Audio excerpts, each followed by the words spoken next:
الحمد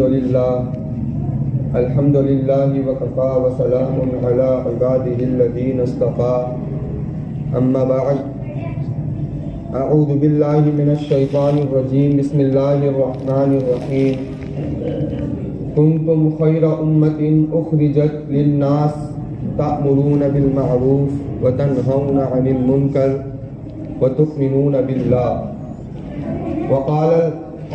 وقال النبي صلى الله عليه وسلم ما أنا عليه وأصحابي وقال تعالى في مقام آخر والعصر إن الإنسان لفي خسر إلا الذين آمنوا وعملوا الصالحات وتواصوا بالحق وتواصوا بالصبر. محترم بزرگوں اور عزیز ساتھیوں، اللہ کا بے انتہا فضل و کرم ہے کہ اللہ تبارک و تعالیٰ نے ہمیں ایمان جیسی دولت سے سرفراز فرمایا اور اللہ پاک نے ہمیں ایمان کی حالت میں پیدا فرمایا. اب اصل ایمان کو بچا کر لے جانا ہے، اصل اسی کی محنت ہے. حدیث پاک میں آتا ہے قیامت کے قریب قرب قیامت میں ایمان کے اتنے لالے پڑ جائیں گے، انسان ایمانی اعتبار سے اتنا کمزور پڑ جائے گا کہ اپنی ایمان کو بچانا اس کے لیے مشکل ہو جائے گا، چونکہ اس وقت دجالی فتنوں نے سر ابھارا ہوگا، قیامت کی کئی نشانیاں ظاہر ہو چکی ہوگی اور دجال کے فتنے ایسے ہوں گے کہ انسان اس کی لالچ میں آ کے اپنا ایمان کو کھو بیٹھے گا، اپنا ایمان کا سودا کر بیٹھے گا، جس کا نتیجہ یہ ہوگا کہ انسان اپنے ایمان سے ہاتھ دھو بیٹھے گا، اپنے ایمان کو کھو بیٹھے گا. حدیث پاک میں آتا ہے قرب قیامت کا منظر اتنا سخت اور سنگین ہوگا، اتنا شدید ہوگا کہ انسان صبح مسلمان تھا تو شام کا اس کا ٹھکانہ نہیں کہ وہ مسلمان رہے یا نہ رہے. انسان شام کو مسلمان ہے تو صبح کا کوئی ٹھکانہ نہیں کہ انسان صبح مسلمان رہے یا نہ رہے. یہ ساری پیشن گوئیاں حضور کی مبارک زبان سے نکلی ہے اور تمام کی تمام چیزیں ثابت ہو کر رہے گی. اپنی جگہ پر حضور کی زبان ایک دم اٹل ہے، شک کرنے والا کافر ہے. حضور کی زبان پر اسی طرح بھروسہ ہے جس طرح قرآن مجید حرف با حرف 1400 سال سے موجود ہے، اسی طرح ہمارے حضور کی کہی ہوئی بات پتھر کی لکیر ہے، آپ کی زبان پر کوئی شک نہیں کیا جا سکتا ہے.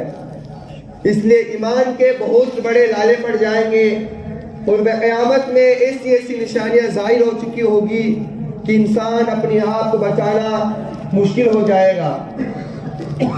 ساری محنتیں ایمان کی بچانے کی ہی ہے کہ انسان اپنے ایمان کو کس طرح بچا کر دنیا سے صحیح سلامت چلا جائے. دنیا میں اصل امتحان اس کا ایمان ہی کا ہے، چونکہ دنیا اتنی پھیل چکی، دنیا میں اتنی عیش و عشرت نے جنم لے لیا، دنیا میں اتنی فراوانیاں ہو چکی کہ انسان اس فراوانیوں کو دیکھ کر دھوکے میں آ جاتا ہے. انسان اپنے ایمان کو بچانا اس کے لیے مشکل سا ہو جاتا ہے. اسی لیے تو قرآن نے کہا ہے والعصر ان الانسان لفی خسر، قسم ہے زمانے کی کہ انسان خسارے میں ہے، انسان ٹوٹے میں ہے، انسان نقصان میں ہے.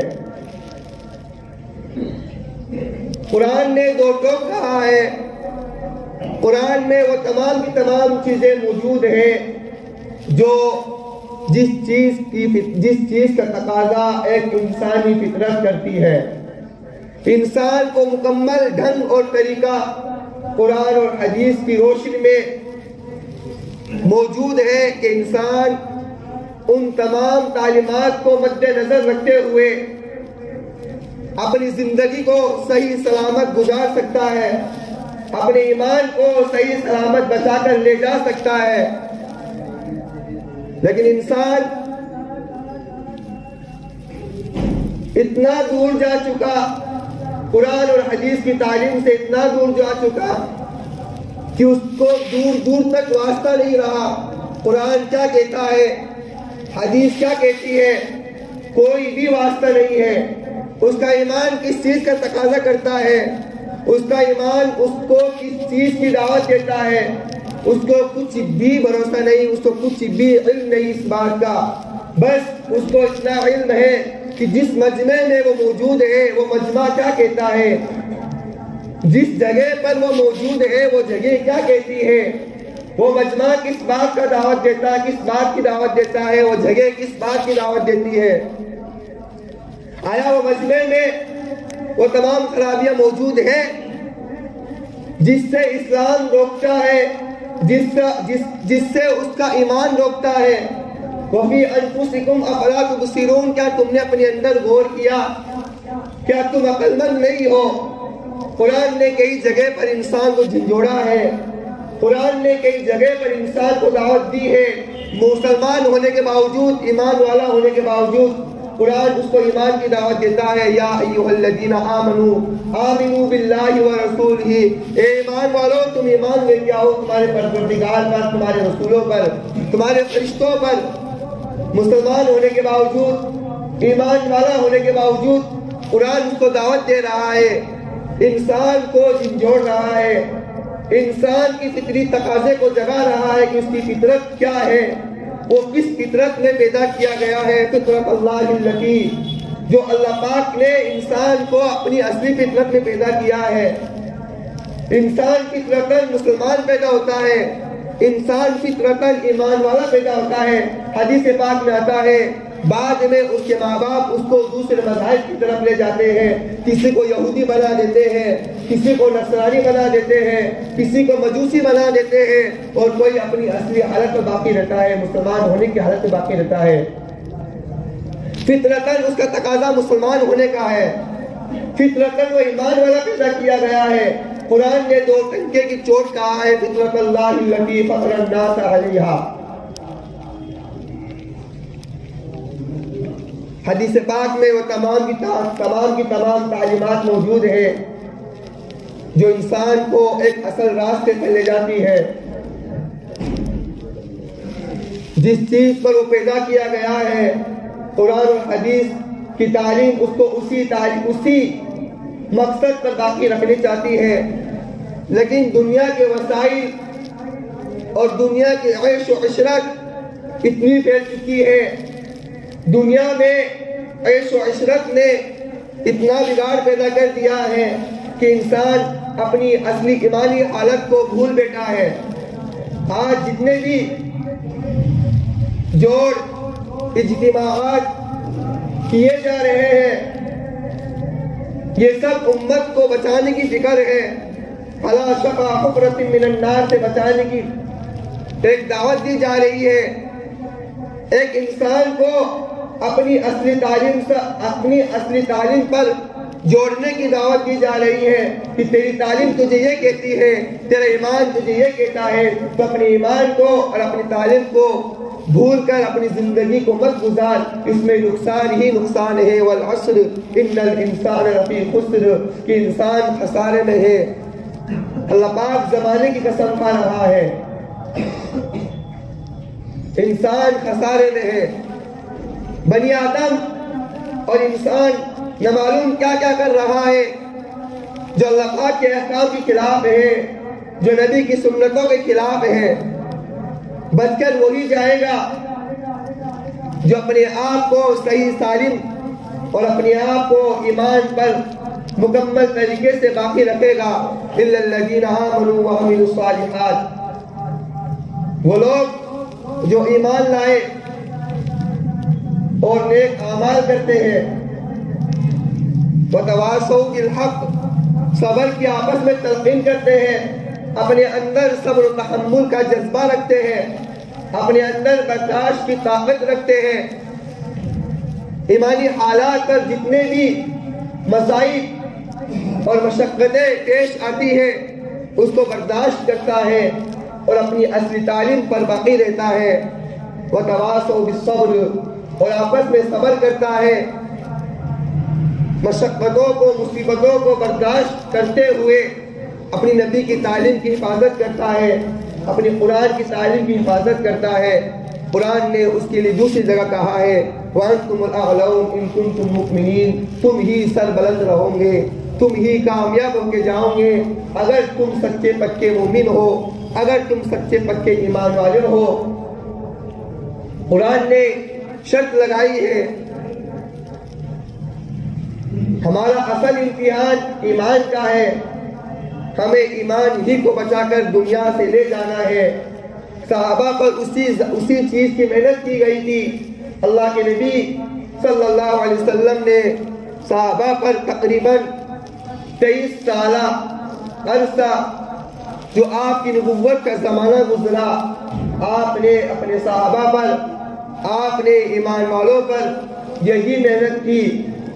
آپ نے سب سے پہلے دعوت صفا پہاڑ پر جمع کر کے دی، اپنی خاندان کو جمع کیا اور یہ فرمایا کہ میں اگر تمہیں یہ کہوں کہ اس پہاڑ کے پیچھے کوئی حملہ آور آپ پر حملہ کر رہے ہیں، کہ آپ میری بات کو مانو گے؟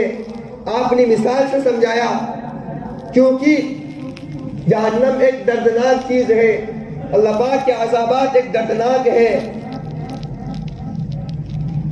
جہنم اس وقت بھی یہی کہے گی حل من مزید، کیا کوئی اور بھی ہے میرے پاس آنے کے لیے؟ ابھی میرے پاس جگہ خوب ہے۔ جہنم ایک بہت بڑی چیز ہے، ایک ہولناک عذاب کا نام جہنم ہے۔ وہاں کئی عذابات ہیں، لآکلون من شجر من زقوم، ایسے ایسے درخت ہیں جو انسان کو کھوکھلا کر بیٹھے گی۔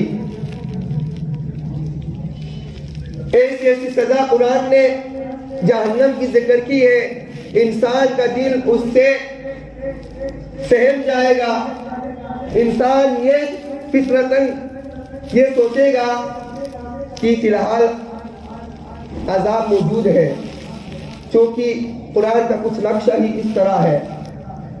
جس طرح جہنم کا ذکر کیا ہے اسی طرح قرآن نے جنت کا بھی ذکر کیا ہے۔ اپنے نبی علیہ السلام نے اپنی قوم کو جمع کر یہی دعوت دی اور مثال سے یہی سمجھایا کہ اگر میں یہ کہوں کہ تمہارے پیچھے سے، پہاڑ کے پیچھے سے کوئی حملہ آور حملہ کر رہا ہے آپ پر، کیا آپ میری بات کو مانو گے؟